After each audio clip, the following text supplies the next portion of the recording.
साथियों, आज बात होगी हम सब के घरों में हमेशा पाए जाने वाली एक बहुत सी कॉमन सब्ज़ी आलू के बारे में। जी हाँ, आलू हमारी ज़िंदगी का एक तरह से हिस्सा है। कोई भी सब्ज़ी पकनी हो उसके साथ आलू को शामिल कर दिया जाता है। लेकिन आम जनमानस में, आम लोगों में आलू के बारे में ये धारणा बनी हुई है कि आलू हमारी सेहत के लिए नुकसानदेह है, हमारी सेहत को नुकसान करता है।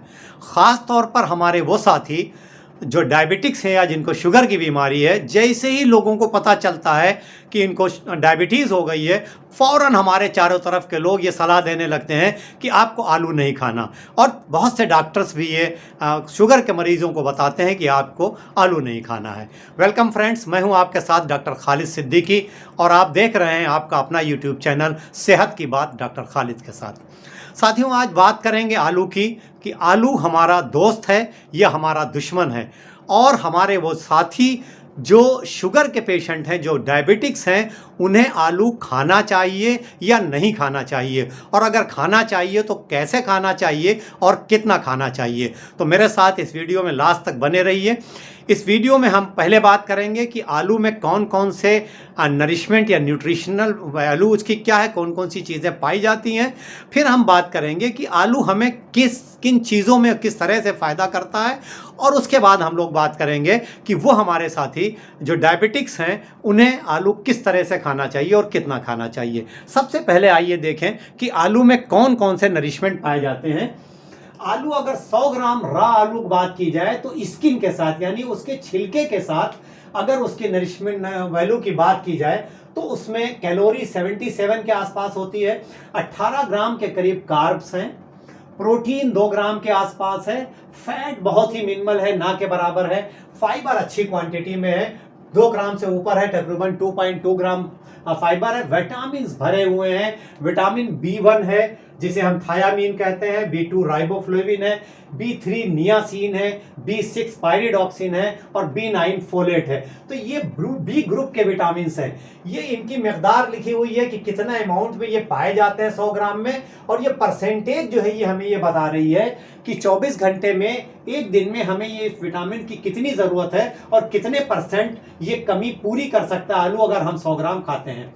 विटामिन ए है इसमें, विटामिन सी बहुत अच्छी क्वांटिटी में है, विटामिन के है। इसके अलावा इलेक्ट्रोलाइट है, सोडियम है, पोटेशियम है, मिनरल्स रिच है, कैल्शियम है, आयरन है, मैग्नीशियम है, फास्फोरस है, जिंक है। इसके अलावा बहुत से फाइटोन्यूट्रिएंट और एंटीऑक्सीडेंट हैं। अल्फा लिपोइक एसिड है, क्विरसेटीन है, बीटा कैरोटीन है, बीटा क्रिप्टोजैंथीन है, ल्यूटिन है, जियाजैंथीन है। तो ये तमाम तरह के एंटीऑक्सीडेंट्स हैं और फाइटोन्यूट्रिएंट्स हैं। तो आलू में ये पाया जाने वाला जो न्यूट्रिशन है, ये आलू की किस्म पर और आलू हम कैसे पकाते हैं और कैसे खाते हैं उसमें थोड़ा बहुत फ़र्क हो सकता है। आलू जैसे वाइट आलू हैं हमारे आसपास जो मिल रहे हैं, येलो आलू हैं, और कई बार रेड आलू हैं, और कई बार हमको पर्पल आलू भी मिल जाते हैं।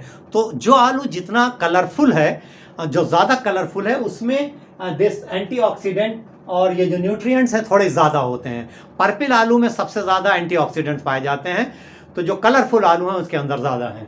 तो आइए हम लोग देखें एक एक करके कि ये जो न्यूट्रिएंट्स पाए जा रहे हैं वो हमारे शरीर को किस तरह से फ़ायदा पहुँचाते हैं और क्या क्या फ़ायदा पहुँचाते हैं।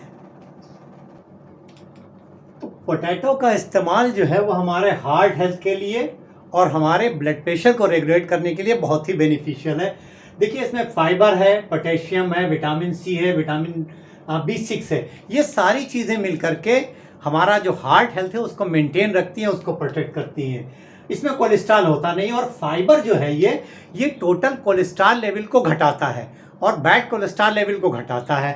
उसकी वजह से भी हमारा हार्ट हेल्थ मेंटेन रहता है। इसमें पोटेशियम अच्छी क्वांटिटी में। पोटेशियम क्या है कि ये वासो डायलिटेशन को इनकरेज करता है।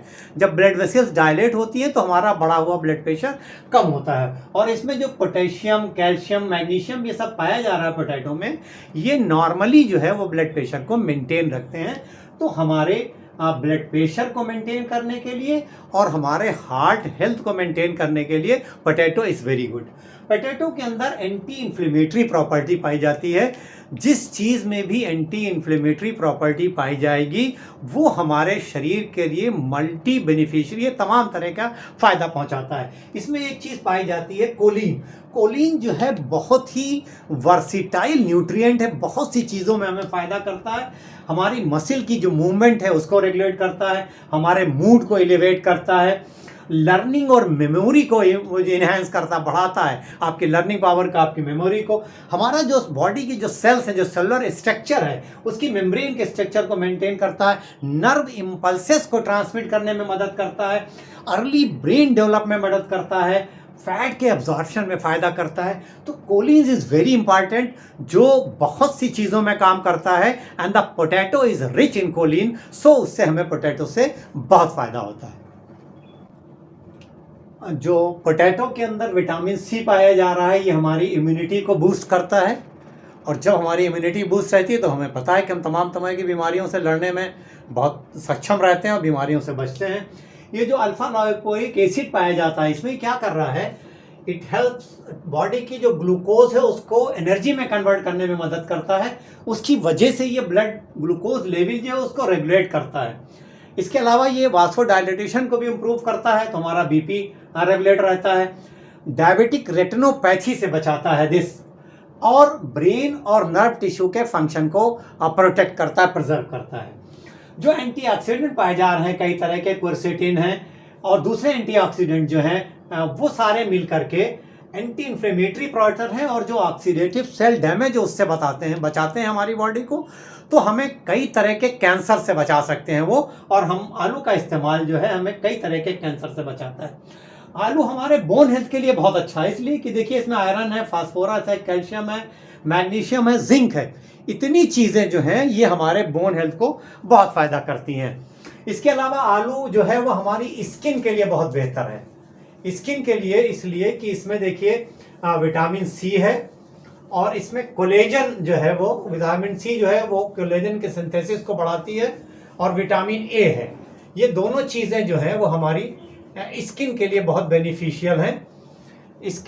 हमारी स्किन हेल्थ के लिए, अगर स्किन की बात करें तो स्किन के लिए हमारी विटामिन सी और विटामिन ए दोनों मिलके, तो हमारे इसका इस्तेमाल जो है वो हमारी स्किन को टाइटन रखता है, हमारी स्किन को रिंकल फ्री रखता है। अब स्किन के लिए हमें इस्तेमाल कैसे करना है, देखिए विटामिन सी जो है वो हीट सेंसिटिव होता है। कोई चीज़ भी अगर हम लोग गर्म कर देते हैं तो विटामिन सी डिस्ट्रॉय हो जाता है। तो वो सारे फल खट्टे जो हम लोग कच्चा खाते हैं उसमें विटामिन सी मिलता है, वो लीफी वेजिटेबल्स को भी, जिसको हम कच्चा इस्तेमाल कर सकते हैं, जिसको हम पकाएं ना। यहाँ पर आलू को हम कच्चा तो ऐसे खा नहीं सकते हैं, तो कैसे इस्तेमाल कर रहे हैं कि हम आलू के रस निकाल कर उसका इस्तेमाल करें, और उसको चाहे आप मिक्सी में पीस लें या कद्दूकस पे कस को घिस लें, और उसके बाद उसको छान कर उसका रस निकाल लें। तो करीब करीब 20 to 30 ml हम लोग रस इस्तेमाल कर सकते हैं खाली पेट, एम्प्टी स्टमक। तो ये न सिर्फ स्किन की बीमारियों में बल्कि और तमाम जो हम लोगों ने बात की, एंटी कैंसरस, हार्ट प्रोटेक्शन के लिए, बीपी को रेगुलेट करने के लिए, उन सब में इसका फ़ायदा होगा। इस आलू के रस को हम स्किन टैनिंग के लिए इस्तेमाल कर सकते हैं, उसको हम अपने चेहरे पर लगा सकते हैं, 10-15-20 मिनट के बाद धो सकते हैं। जो तो धब्बा है, जो सनबर्न है, वो दूर हो सकता है। जो हम उसका पल्प जो बच गया जिससे हमने रस निकाला, उस पल्प को भी हम स्किन पे बहुत अच्छे से तरह से स्क्रब के तौर पर इस्तेमाल कर सकते हैं। उसमें हम एक चुटकी ज़रा सी हल्दी मिला लें, और या उसको दही के साथ मिला लें और अपने चेहरे पर लगा के 15-20 मिनट के लिए हाथों पे जो भी एक्सपोज पार्ट है वहाँ लगा दें, तो वहाँ बहुत फ़ायदा करता है स्किन के लिए। इसके अलावा हमारे डाइजेस्टिव हेल्थ के लिए फ़ायदेमंद है, बिकॉज देखिए फाइबर है, अच्छी क्वांटिटी में फाइबर है, और ये फाइबर जो है ये हमारे डाइजेशन के लिए बहुत बेहतर है। जो बल्क है वो स्टूल का वो बनाने में मदद करता है, तो स्टूल को आसानी से पास आउट करने में मदद करता है। वेट मैनेजमेंट के में भी आलू मदद करता है, वेट मैनेजमेंट में, इसलिए कि वेट मैनेजमेंट में इसलिए कि फाइबर है और अच्छी क्वांटिटी में वाटर है, तो इसका इस्तेमाल जो है वो सैटिस्फैक्शन की फीलिंग देता है, यानी फुलनेस की फीलिंग देता है। तो हमें बहुत देर तक भूख जो है उससे बचते हैं, तो हम बहुत देर तक अगर नहीं खाते हैं तो हमें वेट मैनेजमेंट में मदद करता है, हमारी मेटाबॉलिज्म को इन्हांस करता है। मेटाबॉलिज्म स्पेशली जो विटामिन B6 है, इससे हमारी मेटाबॉलिज्म जो है वो इन्हांस रहती है। तो जब हमारी बॉडी की मेटाबॉलिज्म अच्छी रहती है तो हम जो कुछ खाते पीते हैं वो हमारे शरीर में लगता है, हमारी बॉडी एनर्जेटिक रहती है। तो आलू के हम लोगों ने इतने फ़ायदे देखे कि आलू तमाम तरह से हमारी शरीर के लिए फ़ायदेमंद है। अब हम ये बात करेंगे कि जो हमारे डायबिटिक साथी हैं उनको आलू का इस्तेमाल कैसे करना चाहिए और कितना करना चाहिए। तो हमारे वो साथी जो शुगर के पेशेंट हैं, जो डायबिटिक्स हैं, वो आलू का इस्तेमाल कर सकते हैं या नहीं कर सकते हैं, और कर सकते हैं तो कैसे करना है उनको और कितना करना है। आइए देखें, हमने बात की थी कि 100 ग्राम आलू में जो है तकरीबन 18 ग्राम कार्ब है, कार्बोहाइड्रेट जो है वो तकरीबन 18 ग्राम है। और इतने ही कार्बोहाइड्रेट जो है, अगर हम एक रोटी की बात करें, गेहूं की एक रोटी की बात करें तो तकरीबन उसमें भी इतने ही कार्बोहाइड्रेट है। या 25 ग्राम अगर हम राइस की बात करें, इसको कच्चे राइस को अगर 25 ग्राम हम पकाएं तो उसमें भी तकरीबन 18 ग्राम इतने ही कार्बोहाइड्रेट है, करीब करीब बराबर है। तो कार्बोहाइड्रेट जो वैल्यू है 100 ग्राम पोटैटो की, वो इक्वल है करीब करीब एक रोटी के या 25 ग्राम राइस के। और ग्लाइसीमिक इंडेक्स जो है,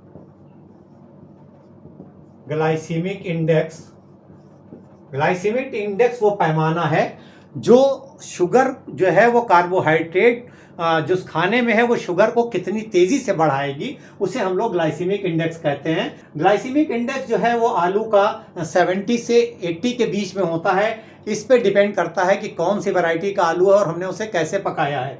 तो ग्लाइसीमिक इंडेक्स करीब करीब रोटी, चावल और पोटैटो का करीब करीब बराबर होता है।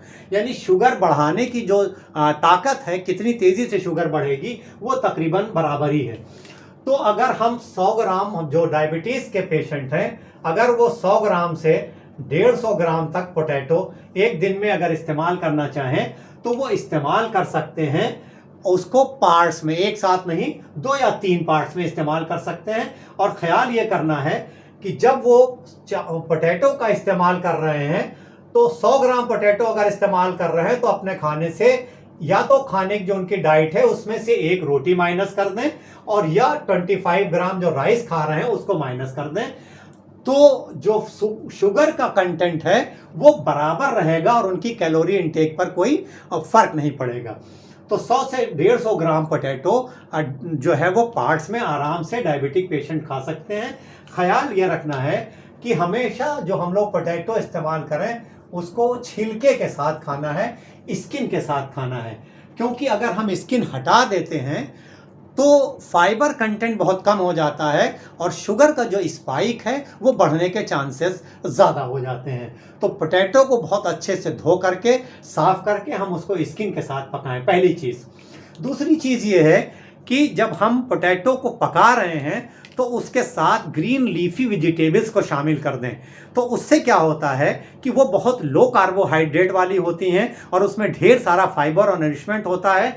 तो जब ग्रीन लीफी वेजिटेबल्स को हम पोटैटो के साथ मिला देते हैं तो पोटैटो का जो ग्लाइसीमिक इंडेक्स है वो घट जाता है। आलू को हम पालक के साथ मिला सकते हैं, मेथी के साथ कर सकते हैं, बैगन के साथ कर सकते हैं, कलीफ्लावर के साथ कर सकते हैं, मटर के साथ नहीं, क्योंकि मटर का ग्लाइसीमिक इंडेक्स बहुत ज़्यादा है और मटर में शुगर कंटेंट ज़्यादा है। तो जब हम ग्रीन लीफी वेजिटेबल्स के साथ इसको मिला देते हैं, या जब हम पोटैटो खा रहे हैं तो उसको हम बहुत सलाद के साथ खाएं तो शुगर की स्पाइक कम होती है, उतनी तेज़ी के साथ शुगर नहीं बढ़ती है। दूसरा तरीका ये हो सकता है कि जब हम आलू खा रहे हैं तो उसे हम प्रोटीन के साथ मिला दें। प्रोटीन के साथ जब प्रोटीन मिल जाती है तो ये शुगर के स्पाइक को स्लो कर देती है, धीरे होने देती है। तो जो नॉन वेजिटेरियन लोग हैं वो उसको मीट के साथ कर सकते हैं, जो वेजिटेरियन लोग हैं वो पनीर के साथ कर सकते हैं, सोयाबीन के साथ मिला सकते हैं। तो प्रोटीन के साथ जब हम मिला के खाते हैं तो भी शुगर का स्पाइक नहीं होगी। तो ये हुआ कि डायबिटीज़ के पेशेंट 100 से 150 ग्राम आलू एक दिन में पार्ट्स में खा सकते हैं, और जब वो खाएं तो उतनी क्वांटिटी में उन्हें रोटी या चावल को घटा देना है, जिससे उनका टोटल कैलोरी इनटेक जो है वो बराबर रहे और शुगर ज़्यादा बढ़ने ना पाए। ठीक है, आलू को जो हम पकाते हैं उसके हिसाब से भी आलू में जो शुगर कंटेंट है उसमें फ़र्क पड़ जाता है। बॉयल्ड आलू जो है, बॉयल्ड आलू, इसके अंदर जो शुगर है जब हम बॉयल करते हैं तो ये शुगर का स्पाइक जो है बहुत तेज़ी के साथ करता है in comparison to the baked aloo. अगर बेक्ड आलू है तो वो उतनी तेज़ी से शुगर नहीं बढ़ाता है जितनी तेज़ी से बॉयल आलू बढ़ाता है। तो बेक्ड जो है वो बॉयल के मुकाबले में बेहतर है, और उससे बेहतर है कि वेजिटेबल्स के साथ हम आलू को पकाएं, सब्जियों के साथ, और थोड़ा सा इसमें जब ऑयल मिला देते हैं तो ये चीज़ मिलके जब सब्जी और ऑयल के साथ मिल जाता है तो ये शुगर के स्पाइक को कम बढ़ाता है। तो सबसे बेहतर ये है कि वेजिटेबल्स के साथ उसको पकाया जाए और खाया जाए, और बॉयल आलू ऐसे ना खाया जाए और उसको छिलके के साथ पकाया जाए। ठीक है, और जब हम आलू को पका रहे हों तो हमें आलू को बहुत ज़्यादा गलाना नहीं चाहिए। आलू पक के जितना सॉफ्ट हो जाता है, जितना गल जाता है, उतने ही तेज़ी से शुगर की स्पाइक जो है वो करता है, उतनी तेज़ी से शुगर बढ़ाता है। तो हमें आलू को बहुत ज़्यादा नहीं पकाना चाहिए। आलू अगर हम गर्म खाते हैं तो वो शुगर के लेवल को बहुत तेज़ी से बढ़ाता है उसके कंपैरिजन में अगर आलू को हम ठंडा करके खाते हैं। क्योंकि देखिए, जब आलू गर्म होता है तो उसमें जो आलू में रेजिस्टेंस स्टार्च है वो नॉर्मल कार्बोहाइड्रेट में बदल जाता है, और ये नॉर्मल कार्बोहाइड्रेट जो है वो शुगर के स्पाइक को बढ़ाता है।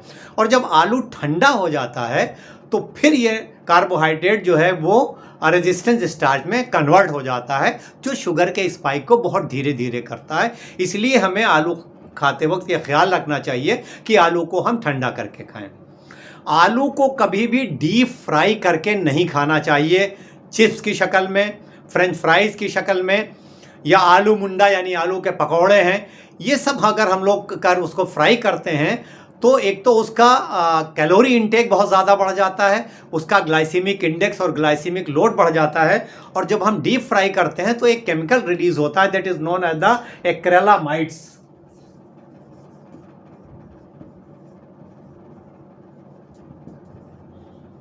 और ये केमिकल्स हमारे सेहत के लिए बहुत नुकसानदेह हैं। तो आलू को हमें डीप फ्राई नहीं करना चाहिए, और जो प्रोसेस्ड आलू की चीज़ें मिलती हैं पैकेट में उनको कभी नहीं खाना चाहिए, क्योंकि इसमें फैट बहुत होता है और उसमें सोडियम बहुत होता है, तो उससे हमें बचना चाहिए। एक चीज़ और है कि आलू कौन सा खाना है। शुरू में मैंने बात की थी कि जो जितना कलर्ड आलू है उतना ज़्यादा रिच है एंटीऑक्सीडेंट में और दूसरे नरिशमेंट में, तो कोशिश करें कि हम लोग कलर्ड आलू खाएं, स्किन के साथ खाएं। और जो नया आलू है, न्यू आलू जो है, न्यू आलू, इसके अंदर जो कार्बोहाइड्रेट है ये ज़्यादा कॉम्प्लेक्स होता है और ये शुगर को धीरे धीरे धीरे रिलीज करता है। जैसे जैसे आलू पुराना होता जाता है उसका शुगर कंटेंट बहुत आसानी के साथ रिलीज होता है और वो शुगर स्पाइक को बहुत तेज़ी के साथ करता है। इसलिए पुराने आलू से परहेज़ करना चाहिए, बचना चाहिए। ख़ास तौर पर अगर आलू में अखुए निकल आए हैं, अंकुरित हो गए हैं, तो उसको नहीं खाना चाहिए, इसलिए कि वो शुगर के स्पाइक को बहुत तेज़ी के साथ बढ़ाते हैं। तो कोशिश करके नया आलू खाना चाहिए। आजकल मार्केट में एक शुगर फ्री आलू या लो शुगर आलू भी आ गया है। एक्चुअली वो शुगर फ्री आलू नहीं है, लो शुगर आलू। इसका जो शुगर है, कार्बोहाइड्रेट जो है वो बहुत कॉम्प्लेक्स है तो करीब करीब इतना ही, लेकिन वो बहुत धीरे धीरे शुगर को रिलीज़ करता है, तो डायबिटिक्स के लिए वो भी बहुत अच्छा है। तो आज की वीडियो से ये बात हमें पता चलती है कि आलू आम लोगों के लिए तो बहुत फ़ायदेमंद है और शुगर के पेशेंट भी आलू को मॉडरेट क्वांटिटी में स्किन के साथ दूसरी ग्रीन लीफी वेजिटेबल्स के साथ 100 से 150 ग्राम दिन में पार्ट्स में आराम से खा सकते हैं। मैं इस वीडियो को अपने डायबिटिक साथियों के लिए एक शेर के साथ ख़त्म करना चाहता हूँ कि ना इतना टूट कर मिलिए कि दिल को शक गुजरे, ना इतना टूट कर मिलिए कि दिल को शक गुजरे, खुलूस में भी ज़रूरी है फासला होना। आलू खाइए लेकिन मॉडरेट क्वांटिटी में खाइए। आज के इस वीडियो में बस इतना ही। मुझे उम्मीद है कि ये वीडियो आपको ज़रूर पसंद आया होगा। इस वीडियो को लाइक करिए, शेयर करिए। अगर आपने चैनल अब तक सब्सक्राइब नहीं किया है तो सब्सक्राइब करिए। इंशाअल्लाह जल्द मुलाकात होगी एक नए वीडियो के साथ। तब तक के लिए stay healthy and stay fit.